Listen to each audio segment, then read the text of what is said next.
वालेकुम वरहमतुल्लाहि वबरकातुहू। कैसे हैं आप सब दोस्त? उम्मीद है सब दोस्त खैरियत से होंगे। मेरा नाम मोहम्मद अहमद है और आप मेरा चैनल देख रहे हैं मोहम्मद अहमद वन। मेरे दोस्तों, आज की इस वीडियो में हम बात करेंगे कि रूस और यूरोप के दरमियान इतनी ज़्यादा नफ़रत क्यों है और ये नफ़रत कितनी पुरानी है। आज हम इसकी तारीख़ में जाएंगे, लेकिन उसको वीडियो को स्टार्ट करने से पहले आप सब दोस्तों से गुजारिश ये है कि जिन दोस्तों ने हमारे चैनल मोहम्मद अहमद वन को सब्सक्राइब नहीं किया वो सब्सक्राइब कर दें और घंटी के बटन को भी दबा दें ताकि हमारी आने वाली तमाम वीडियोस का नोटिफिकेशन आपको मिल सके। तो चलिए वीडियो को स्टार्ट करते हैं। दुनिया के नक्शे पर कोई जंग इतनी कदीम नहीं और कोई नफ़रत इतनी पुरानी नहीं है जो आज तक इन दो कौमों की रगो जान में मौजूद है, जिसका इज़हार इनकी कौमी पॉलिसियों और खुफिया सरगर्मियों में भी होता है। जितनी पुरानी और आज तक ज़िंदा नफ़रत रूस और बरतानिया के दरमियान मौजूद है, नफ़रत के आगाज़ की दास्तान कई सौ साल पुरानी है और इसका ताल्लुक़ तजारती मंडियों में से फैलाई गई इन दास्तानों में से है जो 16वीं सदी के बरतानवी ताजरों ने रूस के ख़िलाफ़ मशहूर की थीं। ये ताजर रूस से बर्फ़ानी रीछ और दीगर जानवरों की खालें लाकर फ़रोख्त किया करते थे। ये उस दौर की बात है जब मॉस्को के एक शहज़ादे एवान चहारम ने 1547 में ख़ुद को पूरे रूस का हुक्मरान कहलाने का ऐलान कर दिया। इस दौर में इस मनसब को ज़ारे रूस कहते हैं। एवान ने इसके साथ ही अपनी सल्तनत को वसअत देने का आगाज़ भी किया। रूस के मुकाबले में इस वक्त सिर्फ तुर्की की ताकतवर खिलाफत उस्मानिया मौजूद थी।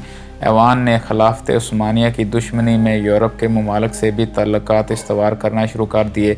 1569 में होने वाली रूस और खिलाफत उस्मानिया के दरमियान मशहूर जंग इसी दौर में हुई थी, जिसमें तुर्क सुल्तान सलीम की अफवाज ने कासम पाशा की सरबराही में एवान को मजबूर कर दिया कि वो मुआहदा इस्तंबुल पर दस्तखत करे, जिसके तहत तुर्की और रूस बज़ाहिर दोस्ती के रिश्ते में मुंसलिक हो गए थे।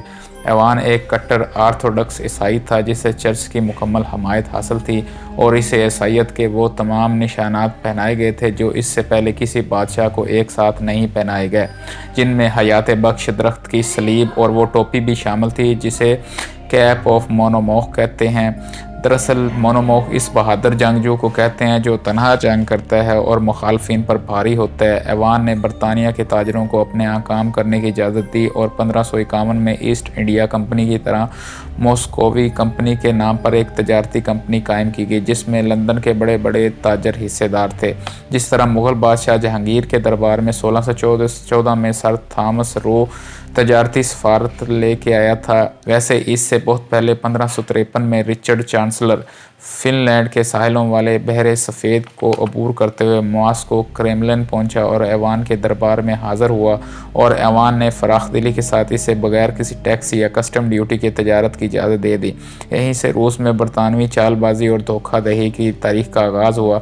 कंपनी के ताजर रूस से बर्फ़ानी रीछ और दीगर जानवरों की खालें जब लंदन में फ़रोख्त करते तो साथ ही एवान और रूस के शहरियों की मन गढ़ंत और खूनख्वार दास्तानें भी सुनाते। इसका मकसद ये होता कि ख़रीदने वाले को इस बात का एहसास हो कि ये खालें बड़ी मुश्किल से हासिल की गई हैं। कहा जाता है इस तरह ये चालाक बरतानवी ताजर हर खाल को दोगुनी कीमत पर फ़रोख्त करते थे। इसके बाद ये तमाम किस्से सिर्फ लोक दास्तानों तक महदूद न रहे बल्कि बरतानवी तारीख, सफारतकारी और पॉलिसी का हिस्सा भी बनते चले गए और यूँ एवान का नाम एवान खूनख्वार मशहूर कर दिया गया और ये नाम आज भी मुस्तैमल है। किस्से कहानियों से होती हुई बरतानिया और रूस की नफ़रत, ये दास्तान इस वक्त अपने अरूज पर जहाँ पहुँची जब बरतानिया दुनिया के नक्शे पर एक ऐसी सल्तनत के तौर पर उभरने लगा जिसमें सूरज गरूब नहीं होता था। खिलाफत उस्मानिया की क़ुव्वत और ताकत भी अपने अरूज पर थी। रूस अपने जोग्राफिया के बरतानवी हिसार से निकलने की कोशिश कर रहा था।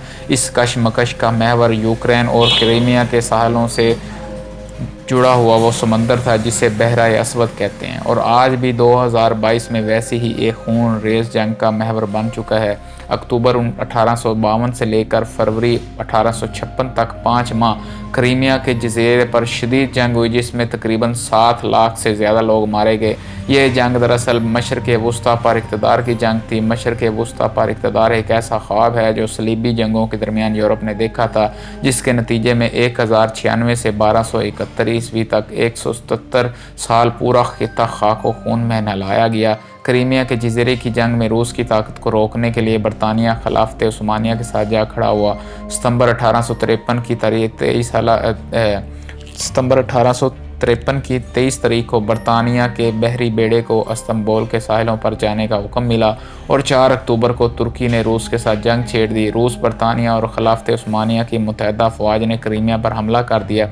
रूस के साथ दुश्मनी बरतानवी अवाम के रगो पे में ऐसे दौड़ रही थी कि इसी मार्के पर मशहूर बरतानवी शायर टेंसन ने अपनी मशहूर रज़मिया नज़म the charge of the light brigade लिखी थी। ये नज़म इन तमाम खित्तों में जहाँ बरतानवी हुक्मरान रहे स्कूलों के निसाब में शामिल की गई।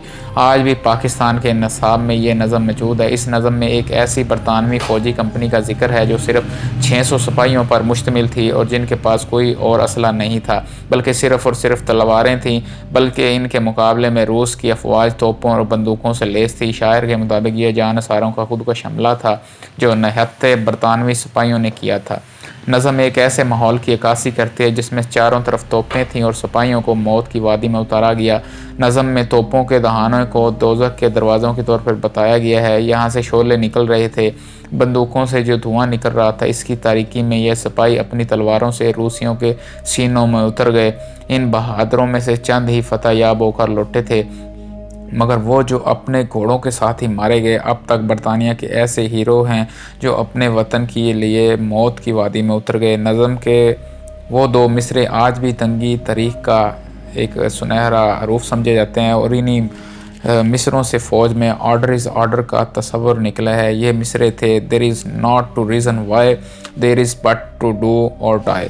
यहाँ ये सवाल पूछने की भी गुंजाइश नहीं कि ऐसा क्यों है, बल्कि हमें सिर्फ हुक्म की तामील करना है या मर जाना है। इस जंग से एक और तारीख़ी किरदार ने भी जन्म लिया जिसे फ्लोरेंस की बुलबुल यानी फ्लोरेंस नाइटिंगेल कहा जाता है। वो ख़ातून जो जंग में ज़ख्मियों की मरहम पट्टी किया करती थी। इस ख़ातून को बरतानवी तारीख़ में नर्सिंग के शोबे का बानी करार दिया जाता है। इस दौर में एक और क़ुव्वत भी दुनिया के नक्शे पर मौजूद थी जिसे ऑस्ट्रो हंगरी सल्तनत कहते हैं। ये मेरे दोस्तों, मैंने आपसे थोड़ी सी एक तारीख़ की बुलबुलियों में से चंद वाक़यात शेयर किए हैं कि किस तरह यूरोप और रूस के दरमियान जो सदियों पुरानी नफ़रत है उसके क्या पस मंज़र था और ये ऐसा क्यों हुआ। तो अगर वीडियो अच्छी लगी हो तो वीडियो को लाइक सब्सक्राइब चैनल को करें, वीडियो को लाइक करें, चैनल को सब्सक्राइब कर लें और घंटी के बटन को भी दबा दें ताकि हमारी तमाम वीडियोस का नोटिफिकेशन आपको मिल सके। मैं मिलता हूँ आपसे नेक्स्ट इंटरेस्टिंग वीडियो में, तब तक के लिए अपना बहुत सारा ख्याल रखिए। अल्लाह हाफिज़।